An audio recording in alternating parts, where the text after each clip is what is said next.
The husband, wanted in the death of a social media influencer in Houston, was found dead Tuesday in Fort Myers, Florida. HPD says Tom Sharkey was wanted for the murder of Alexis Sharkey. U.S. Marshals were... A naked body lay discarded on the side of a Houston road, exposed to the elements, left just feet from passing traffic. There were no visible injuries. No attempt to hide her. Just silence. Her name was Alexis Sharkey.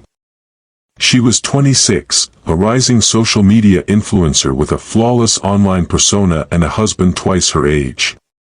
Days before, she told friends she feared for her life. Then she vanished. The next morning, her husband identified her body, and weeks later, stopped answering questions. So if he wasn't hiding something, why did he run?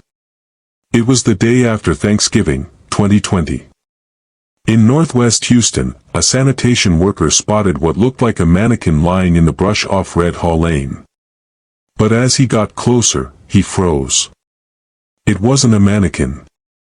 It was the naked body of a young woman, left in plain sight. No visible wounds. No blood. Just abandoned like trash. Her name was Alexis Sharkey. She was known to thousands online for her perfect skin, curated travel photos, and health-obsessed lifestyle. But what the cameras didn't show was unraveling fast. She hadn't posted in days. Her friends hadn't heard from her. And the man she lived with, her husband, Tom Sharkey, had a story that didn't quite add up.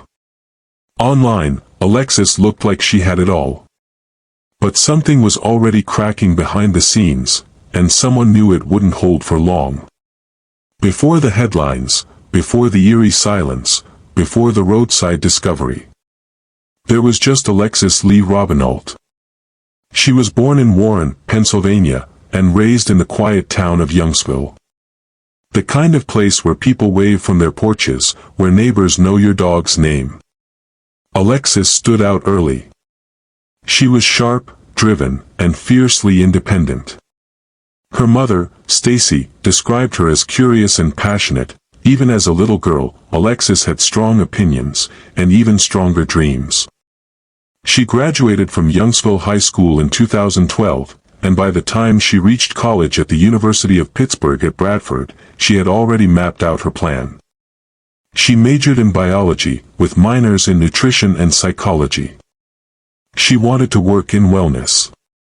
She believed in science, self-care, and helping others take control of their health, especially women.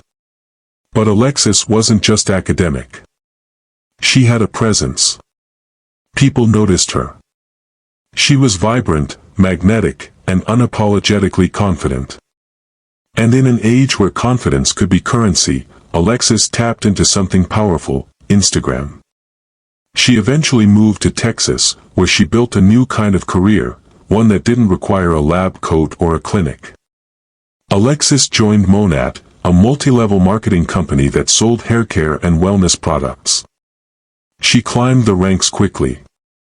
She held seminars, coached other women, and filled her feed with perfectly lit photos, product shots, and glowing selfies.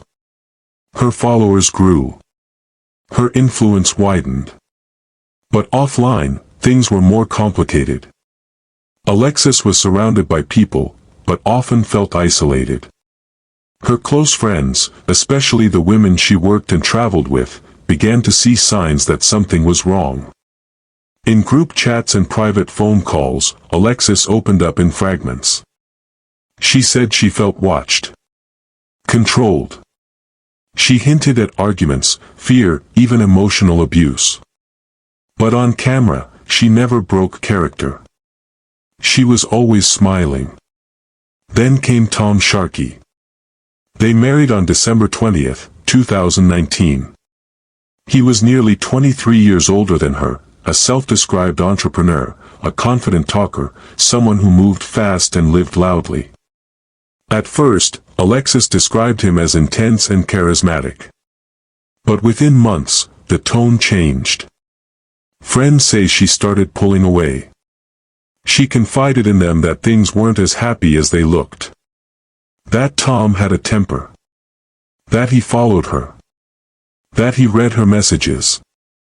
In October 2020, just weeks before her death, Alexis took a trip to Marfa, Texas, with friends. That weekend would become a turning point. During late-night conversations, Alexis made a chilling confession. "I'm scared." She didn't say exactly of what. But she said she was afraid to go home. Her friends were concerned, but Alexis was determined. She kept working. She posted her final Instagram photo on November 22nd, from a trip to Tulum, Mexico. Sunlight. Beaches. Smiles. It was the same week she told her mother she wanted to spend Thanksgiving quietly with Tom. The same week she called her mom one last time. And just 5 days later, she was gone. It was the morning of Saturday, November 28, 2020, just after 8 a.m., in Houston, Texas. A city sanitation worker was making his usual rounds along Red Hall Lane, a quiet stretch of road in the Energy Corridor, a business district that on weekends feels almost deserted. That's when he noticed something strange in the brush just off the roadside. At first, he thought it was a mannequin, maybe dumped by pranksters, or leftover from some strange display. But as he got closer, the truth became horrifyingly clear. It was the naked body of a young woman, face up in the dirt, completely exposed. No clothing. No shoes. No purse. And, most unsettling of all, no obvious signs of injury. Whoever left her there hadn't tried to hide her. There were no drag marks. No blood. No signs of a struggle. It was as if someone had simply placed her there, in the open, and walked away. The woman was quickly identified as 26-year-old Alexis Sharkey. The Harris County Institute of Forensic Sciences later confirmed her identity. But at that moment, police were faced with a mystery. The body had no visible wounds, and toxicology results were still pending. In the earliest reports, investigators stated that no cause of death could be determined from the scene alone. But something didn't sit right. Alexis had been reported missing just hours earlier, after family and friends failed to reach her. Her phone had gone silent. Her normally active Instagram was dark. And the person who lived with her, her husband, Tom Sharkey, told police that they hadn't fought, that she left the house on her own after an argument about drinking and driving. But police couldn't ignore the details. Alexis's phone was found at home. She hadn't taken her wallet. There were no signs she had prepared to leave for any trip or outing. It was as if she walked out the door and vanished into thin air. Even more chilling, there was no sign she had walked to the area where her body was found. Investigators believed she was transported there after death and left deliberately along the roadside. There was no surveillance footage. No eyewitnesses. Just one terrifying fact. The woman who'd built her life online, whose every move had once been documented, was now surrounded by silence. And the last person to see her alive was her husband. In the first few days after Alexis's body was found, Tom Sharkey spoke loudly, and often. He gave interviews. He went on Instagram. He told local news that Alexis wasn't as happy as she looked online. "My wife was an amazing woman," he said. "She really was. There's always other sides to everything. I was the one holding her, cuddling her, and building her back up." But while the public was still shocked, those closest to Alexis were already suspicious. Friends started speaking up. They said Tom had been controlling, manipulative, and increasingly unstable. Alexis had confided in several of them that their marriage was falling apart. That Tom had anger issues. That she was planning to divorce him. One friend told reporters that Alexis had feared for her safety.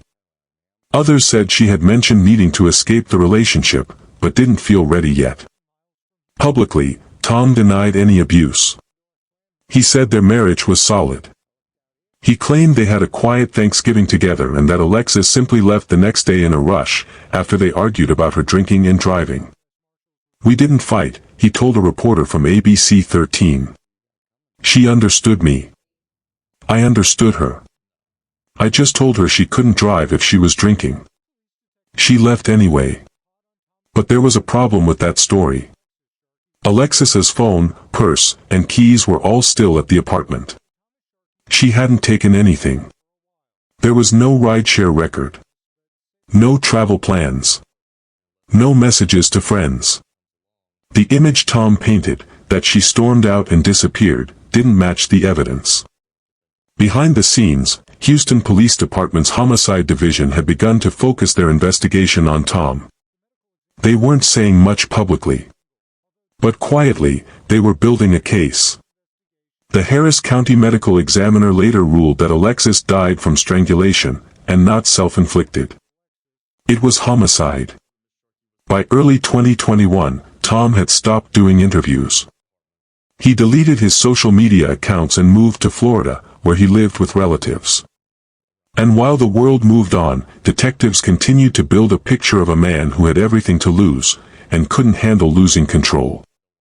According to court documents later released to the public, police believed Alexis's death stemmed from domestic violence and control.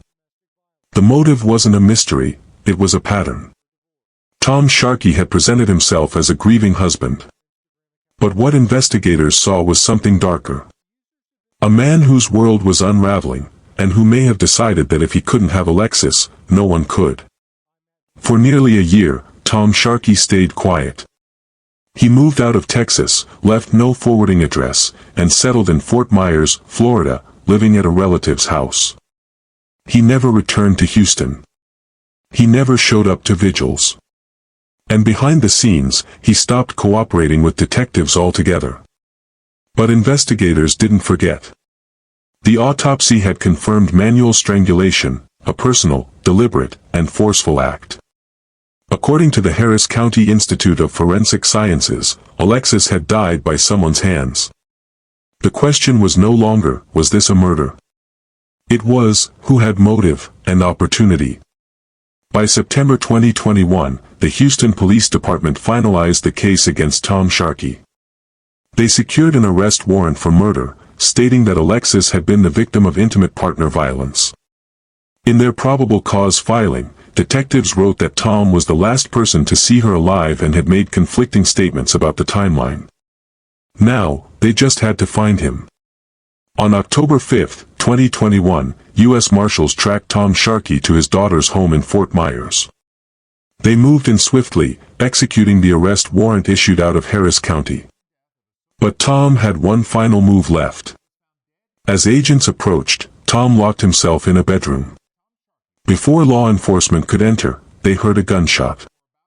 By the time they breached the door, Thomas Sharkey was dead, from a self-inflicted gunshot wound to the head. There would be no trial. No defense. No confession. And no answers from the only person who could have told the truth. In a single moment, the man at the center of the case had erased himself, and with him, the chance to ever fully understand what really happened between him and Alexis that night. For the family, it wasn't justice. It was silence. With Thomas Sharkey dead, the case of Alexis Lee Sharkey was effectively closed, but never truly resolved. There was no trial. No cross-examination. No official timeline reconstructed in court. Just a single conclusion, that Alexis was murdered by someone she trusted, and that the man police believed responsible chose suicide over accountability. Her mother, Stacy Robinault, spoke publicly in the weeks after Tom's death. She said she had no doubt he was guilty, but she was robbed of the chance to confront him face to face. "I wanted him to be arrested, stand trial, and speak the truth. But that moment never came." Alexis's death became a chilling reminder that even in the age of oversharing, you can never really know what's happening behind closed doors. On Instagram, she looked invincible.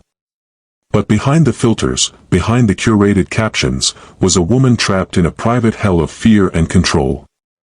The Harris County Medical Examiner concluded that she had been manually strangled. The Houston Police Department named her husband as the sole suspect. But many people who followed the story still ask, was anyone else involved? Could she have been saved sooner? Were there earlier warning signs we all missed? Friends said they saw red flags, but Alexis was good at hiding pain. She made a living off perfection, off the illusion of having it all together. And that illusion became a prison. In the end, what killed Alexis wasn't just one man's violence, it was the silence around it. The fear of speaking up. The pressure to appear happy. The subtle control that escalated into something final. Today, there's no plaque. No courtroom record. Just a roadside in Houston, and an online legacy that stopped without warning. And one question that still lingers. If the world had looked closer, would Alexis still be alive?